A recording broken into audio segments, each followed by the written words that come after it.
Now we have a very interesting question. How can you control your dreams? That's a very good question. And it comes in the right Parashat Shavua, right? This Parashat Shavua, Vayeshev, is all about the dreams of Yosef HaTzadik. So, let's take it step by step. First of all, what is happening when a person goes to sleep? What is a dream? And then let's see if we have a possibility of controlling the dreams. So first of all, we know that when a person goes to sleep, his consciousness leaves him, leaves the physical body in a certain sense, certain like different amount, yeah.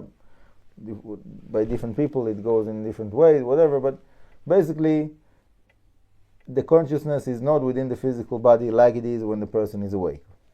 Hopefully, when we are awake, we should be awake. Okay, so how much is it? So the sages are telling us that it's 1 out of 60 of death. Sleeping is 1 out of 60 of death. Okay, and the result is that the dream has the potential to be 1 out of 60 of prophecy. It has the potential. It doesn't have to be that. It will be there. Yeah, obviously, like we have to be in the level to get like 1 out of 60 of prophecy. But we know that there is people that they have dreams, that they see all kinds of visions, all kinds of predicting the future, all kinds of different things, whatever it is, happens not only by Jewish people, also by non-Jews.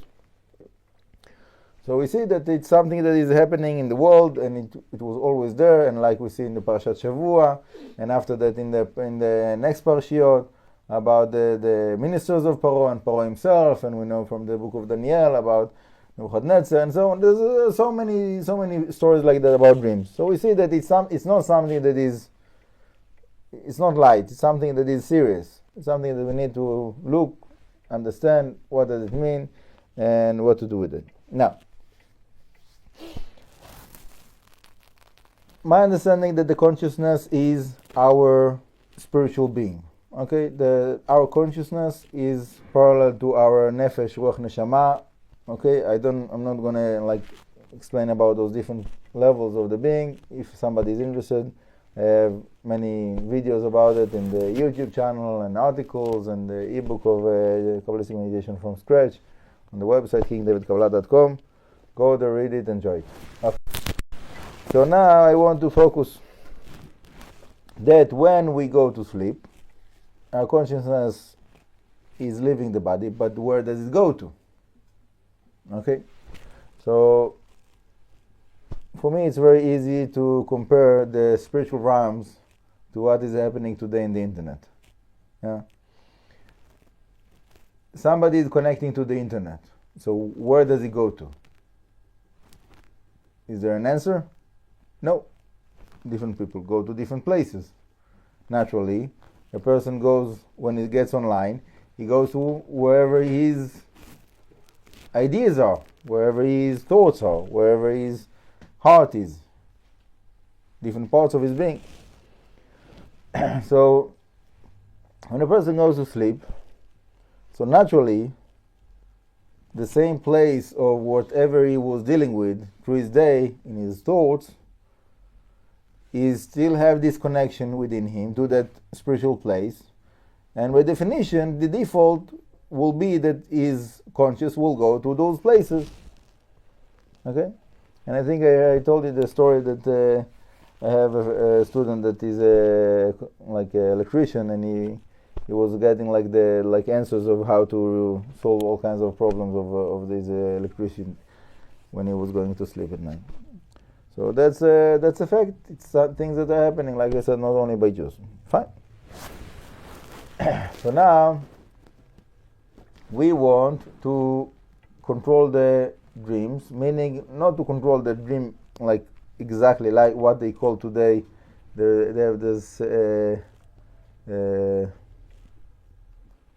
lucid dream. Lucid dreams. Lucid dreams. Yeah. So there is this concept of lucid dreams. So that's not what I'm talking about, right?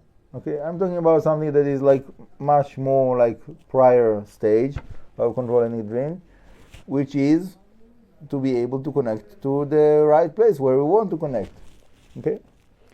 So for me, the way to do that is, while I'm falling asleep, as much as I can, to practice meditation.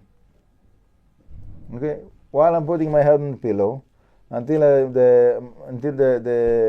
fall asleep, I will use that time to practice meditation. And obviously it should be something that is like not something that is too complicated, something that is quite straightforward, that you can you can memorize it, you can do it by yourself without looking in any book, without listening to anything.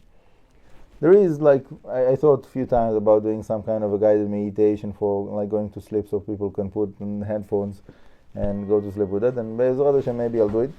But like, just for now, one of the like simple techniques of meditation that I teach, that I call the alphabet meditation, is every breath you take, when you exhale it, you say like the letter name from Aleph to Taf, and you meditate, you visualize in your mind the shape of that letter. Okay? So by the non-Jews, they say to count sheep, right? Okay. So instead of counting sheep, you can count letters. Okay? And we know that the shape of the letters and the sound of the letters is something that is very profound. It has a lot of strength, a lot of spiritual strength. And you can picture yourself while you're saying those letters, that it's like steps, that each one of those letters that you are saying out, it's a step that you stepping on to make your way to the destination where you want to get to. And obviously you need to define for yourself what is your destination. Okay? So let's say, for example, that you are learning now. What is the book that you're learning now? Okay, let's say for somebody that is learning now the books of the Ramchal, for example. Okay? So he can, before starting his meditation, he can like think about, I want to visit the Bet Midrash of the Ramchal in the heavens, for example. Yeah? I'm going to sleep now. I'm directing my mind, I'm directing my heart to visit the Bet Midrash of the Ramchal. So if you know like part of his Torah, yeah, something that you learn from him the same day, it can be before you go to sleep. It's a good idea. So you contemplate, I want to go to visit this rabbi that I just learned his Torah, to meditate on this rabbi's name. I'm talking about someone that passed away like years ago. I'm not talking about someone that is like alive now or something like that. That we'll speak about in another class, why it's not proper. But okay, so now when you are saying the letters, the alphabet meditation, so then it's like you making your way towards that destination. Okay? And that's something that I believe it have a lot of strength. For myself, I felt many times that when I put my head in the pillow, I had like all kinds of ideas and confusions and doubts. What should I do? And this, that, all kinds of situations, all kinds of whatever it is. And I started to practice this meditation, and it helped me clarify my mind, and it get me to sleep in a like easier and faster. And Baruch Hashem, I had a good sleep with it. So I think that's a very good advice for everybody. And Be'ezrat Hashem, we will all have good dreams, sweet dreams, and dreams that are helping us to progress in our Avodat Hashem, to understand the meaning and the message of what Hashem wants to give us, and to be worthy to receive the prophecy that is there potentially within the dreams, to get the guidance that Hashem wants to guide us, or what to do in our life. Be'ezrat Hashem. Baruch Adonai Le'olam, amen v'amen.